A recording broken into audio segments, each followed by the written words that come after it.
torn de preguntes dels periodistes. Nosaltres tornem a saludar, reprenent la conversa amb Pau Montserrat. Pau, ha seguit la compareixença dels participants en aquesta represa de la mesa de diàleg social. Han comparegut ja, ho hem vist, els representants de les patronals. Ara compareixen els ministres Yolanda Díaz i José Luis Escrivá. Després serà el torn dels sindicats. Pau, en què te quedes del que s'ha anunciat i dit fins ara?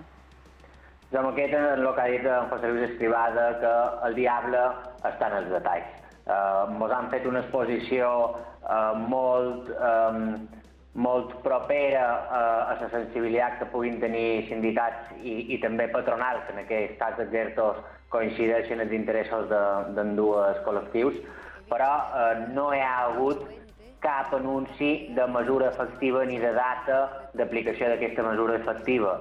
I tenim la mala, diguéssim, experiència de que el paper ho aguanta tot, vegem, per exemple, l'ingrés mínim vital, però després l'execució burocràtica acaba dificultant que els doblers que les nostres famílies necessiten avui arribin en 3 o 4 mesos de diferiment, per molt que siguin aprovacions retroactives. La gent necessita recursos immediatament, no necessita recursos al cap de 3 mesos.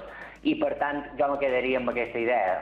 Molt bona predisposició, però hi ha moltes de mesures. Per exemple, mos ha dit la ministra Díaz que els pares que mos tinguem que quedar en quarantena amb un fill que no sigui afectat o que no se sàpiga si és afectat per Covid, però que ho ha sigut algun dels seus companys, de moment necessitarem una reforma legislativa per poder tenir dret a prestació. Això significa que no la tindrem en els pròxims mesos.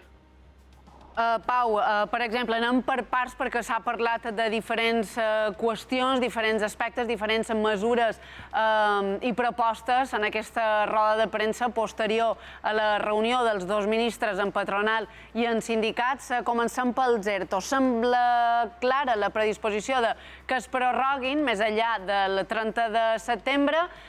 Sembla que hi ha coincidència, com dius, entre patronal i sindicats proposar, demanar al govern que no es rebaixi la protecció d'aquesta figura dels ERTOs i que no es passi de la protecció del 70 al 50% una vegada es compleixin aquests primers 6 mesos d'acolliment als ERTOs, 6 mesos que acaben el 30 de setembre. Ha dit la ministra Yolanda Díaz que tindrien sensibilitat i que recullen la proposta. Tu això com ho interpretes? Que t'ha suggerit la reacció de la ministra? Sí, primer fixem-nos que ha donat la culpa a la legislació del Partit Popular, ja quan ens posen, diguéssim, donen la culpa a un altre, ja sembla que ens estan dient alguna cosa. A mi també sembla que se precisa d'un canvi legislatiu i, per tant, a priori, a mi em dona la sensació de que, si bé sí que se vol modificar conjunturalment perquè de 70 no passin a 50 quan duguin 6 mesos en ERTO, però m'ha donat la sensació que això no serà en els pròxims mesos.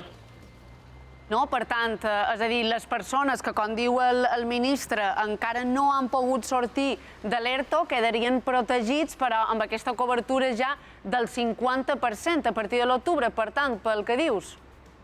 Jo m'agradaria equivocar-me, però em sembla que això és el que hem d'interpretar de la contestació de la ministra Díaz. Si això estigués arreglat ja hagués pogut anunciar que s'ampliava. Pau, diu el ministre Escrivá que l'objectiu és dissenyar en definitiva un marc general que porti certeses als treballadors però també a les empreses. I sobre les empreses, Antonio Garamendi, de la COE, ha proposat, o ha dit que ha proposat en aquesta reunió mesures alternatives als ERTO, per exemple, crèdits per donar liquiditat, com els crèdits ICO, rebaixes de l'IVA a empreses, augmentar l'IBI o la taxa turística. Què te semblen a tu aquestes propostes que fan des de la COE?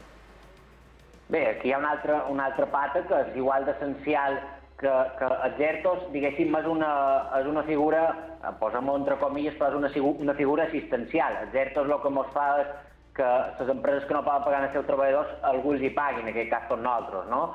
Però, evidentment, això no basta per una empresa. És una empresa que se troba sense ingressos, que una part dels seus costos els hi sufragui el sector públic, ajuda, però si no li arriba d'alguna manera els ingressos no pot fer front a tota la resta de despeses que té l'activitat, entre les quals, i és importantíssima, són els impostos.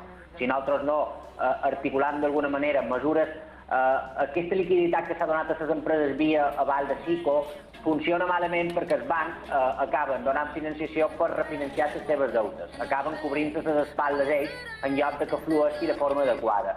Necessitaríem, i aquí hi ha una oportunitat que no sé si se perdrà o no, però aquesta possible fusió Bankia-CaixaBank abonear un 14-15% d'accionista que és l'Estat, que és el PROP, valdria la pena d'una vegada per totes no tenir un banc públic que han demostrat que som incapaços de gestionar des del sector públic, però sí un banc privat amb influència pública que canalitzi millor aquests instruments de liquiditat que si la canalitzem a través del banc privat sense cap intervenció pública en el seu accionariat no funciona adequadament.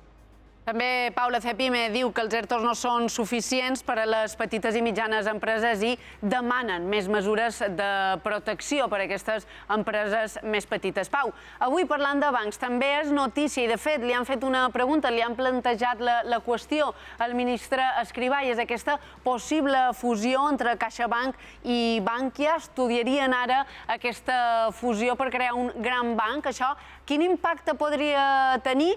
I, sobretot, què implicaria per als clients? Sí, els clients han d'estar totalment tranquils. De fet, jo penso que els clients, sobretot de Bankia, han d'estar encara més tranquils quan se dona una fusió, sembla ser una fusió per absorció, és a dir, que CaixaBank se menja, xerrant un poc de forma popular, se menjaria a Bankia. Els seus clients han d'estar tranquils, els que tenien hipoteques seguiran tenint les mateixes hipoteques en les mateixes condicions. Bankia no era especialment una entitat financera amb baixes comissions i, per tant, CaixaBank tampoc ho és, però, per tant, tampoc no és d'esperar que uns i els altres vegin cap diferència a nivell de comissions de compte i coses així. I, per tant, un missatge de tranquil·litat i, com he dit abans, una oportunitat que espero que no torni a ser una oportunitat perduda pels nostres polítics de gestionar una propietat que té més poder, jo penso, com a coordinació, com a gestió, com instrumentalització, com fiscalització del banc, que com a venda d'aquest paguet de 14%, que és el que, diguéssim, ens vendran. Hem de recuperar els 24.000 milions que vam injectar a Bankia. Jo penso que 24.000 milions que vam injectar a Bankia, la gran majoria està perdut. Hem d'aprofitar aquests 24.000 milions per controlar, o més bé fiscalitzar, aquest monstre bancari, el primer banc a Espanya si s'acaba donant aquesta fusió, que seria Bankia més CaixaBank.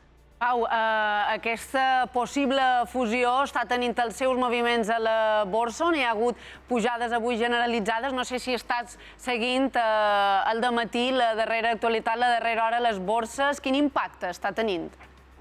Sí, bé, el que he seguit en el principi, abans d'estar pendent de la roda de premsa, està tenint un impacte molt millor Bankia que CaixaBank, perquè, com dic, el que realment necessitava que se clarifiqués el seu futur era Bankia. CaixaBank el tenia, diguéssim, suficientment acreditat. CaixaBank ha experimentat una gran pujada, però pensem que aquesta gran pujada tampoc no ens han de semblar res extraordinari, tenint en compte que tots els bancs estan cotitzant molt per davall del seu valor comptable. Per tant, els bancs que pugin tampoc no han de tirar coets perquè han baixat quasi un 80% de màxims. Però el que ens diu és que el mercat donen el seu aprovat, li agrada aquesta fusió per absorció de Bankia per CaixaBank. I de Pau Montserrat, jornada ben intensa econòmicament parlant, la d'avui, la d'aquest divendres, 4 de setembre. Gràcies un dia més per ser nosaltres, que vagi molt bé, Pau. Gràcies a vosaltres. Adéu, bon dia.